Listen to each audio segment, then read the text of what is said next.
Good day, everyone, and welcome to this next session in the Global Trade Professionals Alliance Business Health Check series. For those of you who have joined us before, you know that we run these sessions a couple of times a week, with one session repeating twice. And we really are covering the full spectrum of all manner of issues that businesses can be facing in this rather unusual time. I'm Collins Rex. I'm one of the directors of GTPA, and it's my pleasure to host today's session with you. I'd also like to thank our stakeholders in these sessions, the University of Adelaide and the Poole College of Management. We're very happy today and actually quite excited to be joined by a guest expert who is going to take you through the finer points of contract risk management. And our expert today is Russell Weiss. Russell heads Hunt & Hunt Lawyers in Australia's Customs and Global Trade team. And for the past years, he's specialized in commercial and regulatory issues associated with international supply chains. His clients are importers, exporters, freight forwarders, and customs brokers. And in particular, Russell assists clients with commercial agreements, dispute resolution, customs compliance, and transport contracts. He's the current chair of the Australian Law Council Customs and International Transactions Committee. And I'm pleased to let you know that I've known Russell for many years, probably more years than we care to remember at this point in time. And every time I've ever heard him speak, I've been amazed at how he manages to make all of this stuff just make sense to lay people. So you're in for a bit of a treat today. Just to give you a sense of how today's session is going to run, we're going to have our presentation from Russ, and that will run for around 40 to 50 minutes. And then you'll also have an opportunity to ask questions. If you have any, you can post them in the Q&A box.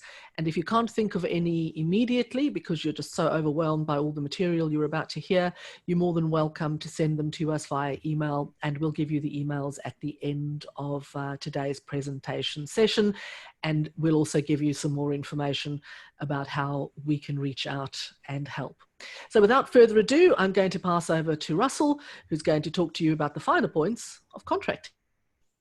All yours, Russ.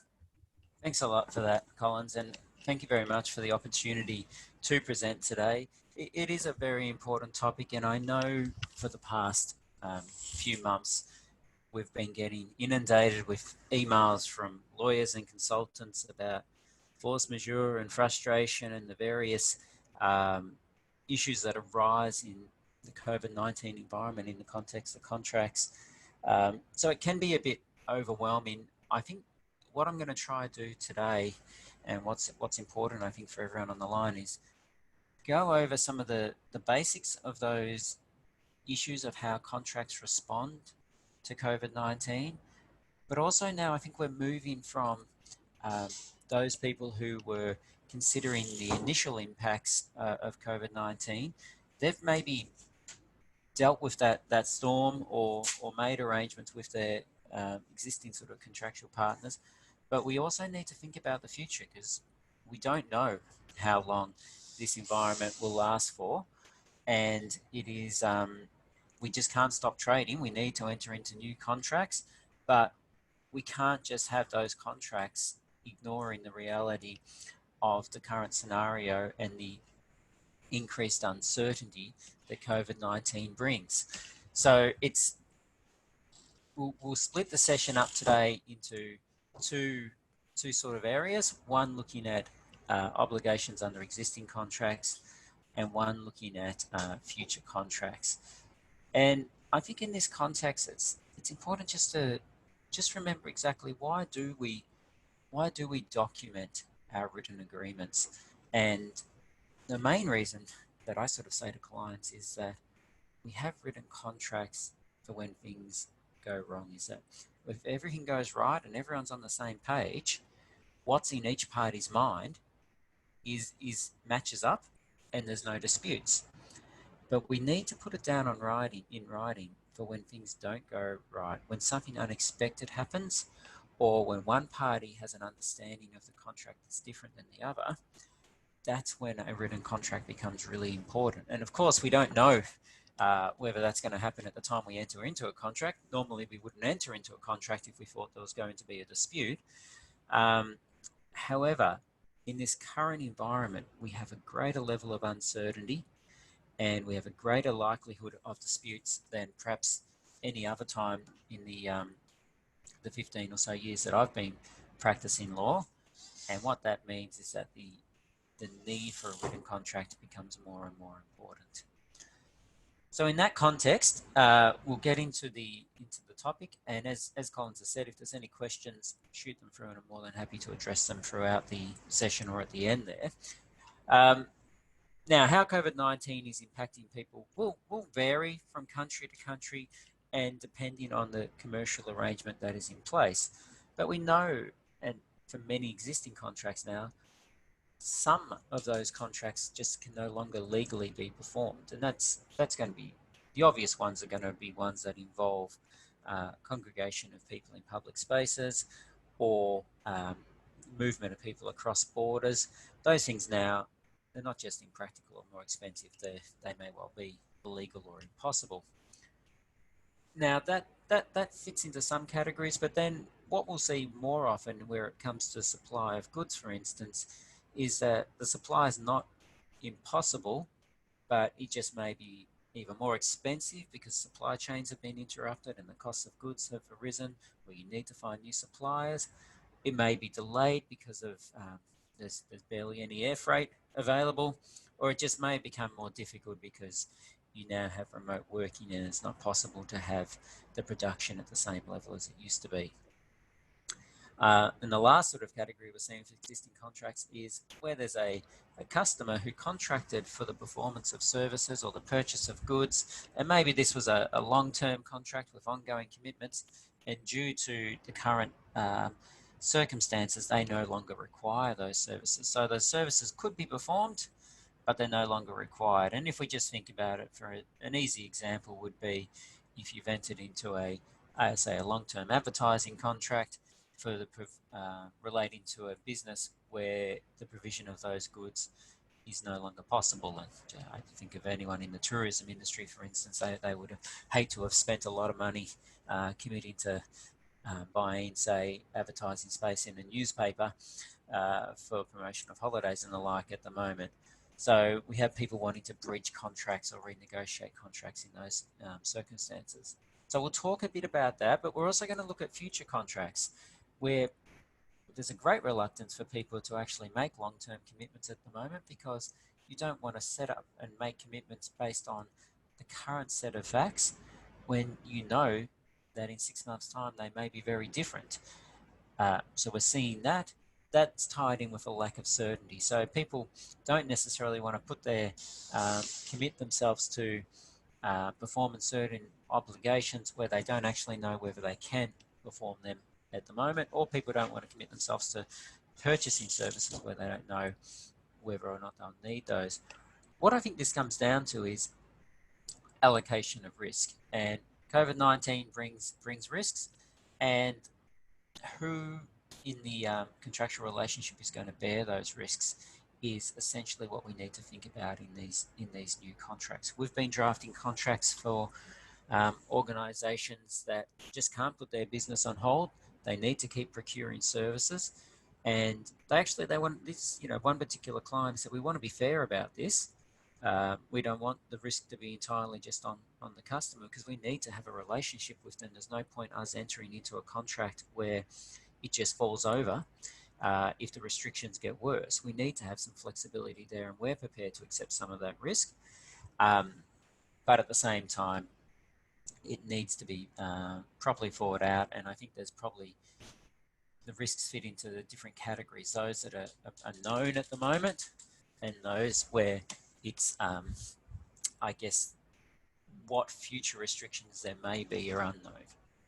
So in that context, let's move on into the sort of the main thrust of the presentation. So we're going to look at existing contracts, and we're going to look at those things you've heard a lot about: force majeure, frustration, what happens if things actually do go wrong and you need to terminate, And then we'll look at more future type scenarios, renegotiating, what to do with long-term contracts, and entering into new contracts. So with existing contracts, I think the first thing that we always need to deal with existing contracts is actually determining what is the contract. Anytime I have a customer come to me, or a client, I should say, come to me with a contractual dispute, naturally I'm going to ask for a copy of the contract. Often I'm dealing with freight forwarders, customs brokers, service providers where they use template terms and conditions, and I'll be needing to ask them, well, show me how those T's and C's were provided to your customer. Show me that they've accepted those T's and C's. And all of these questions are just directed at, let's find out what the rules of the game are. We need to see whether there is actually, in fact, a written contract in place that the parties have both agreed to. And if there's not, then we need to piece together a contract from the surrounding circumstances. There'll be implied terms, there'll be emails that may have it in place, but it's going to be a lot more difficult. But naturally, that first question is, what is that existing contract? And we've got up on the screen these existing questions. These questions you should first be asking, is there a written contract like I've gone through? It's not just enough to have a written contract though. You need to prove that notice of those T's and C's were given to the other side and that the other side accepted that.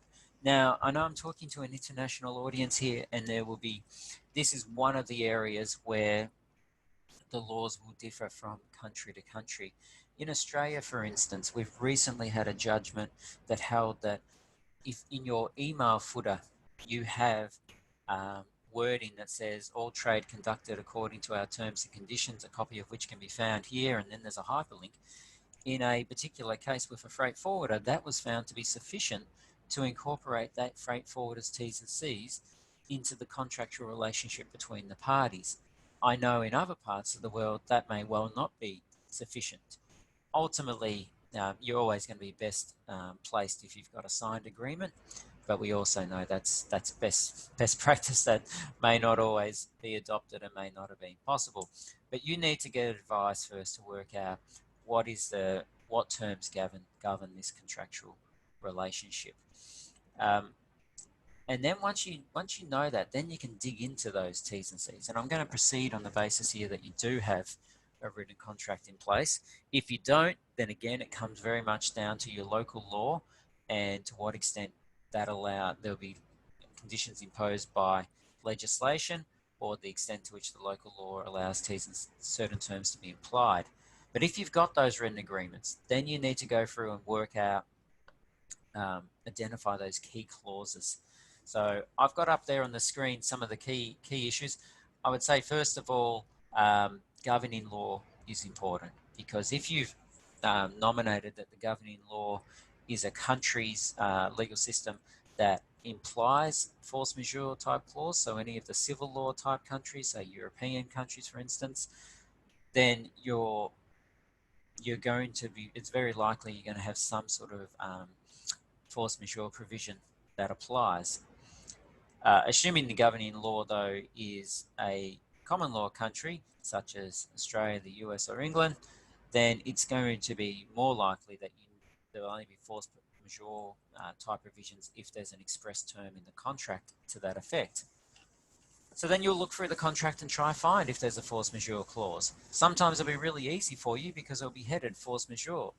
Other times, though, it won't actually use those words, but it will have that effect. So read through and see if there are any T's and C's that deal with what happens when an event prevents a party from performing its contractual obligations. If there's not a force majeure clause, then we need to consider other issues in the contract. For instance, I have there time is of the essence. Now, time is of the essence clause can mean that if there's a delay in performing contractual obligations, that can be a material breach of the contract that allows a party to terminate. However, if there's not a time of the essence clause, and this is more under English Australian law I'm talking here, then a delay may not be necessarily seen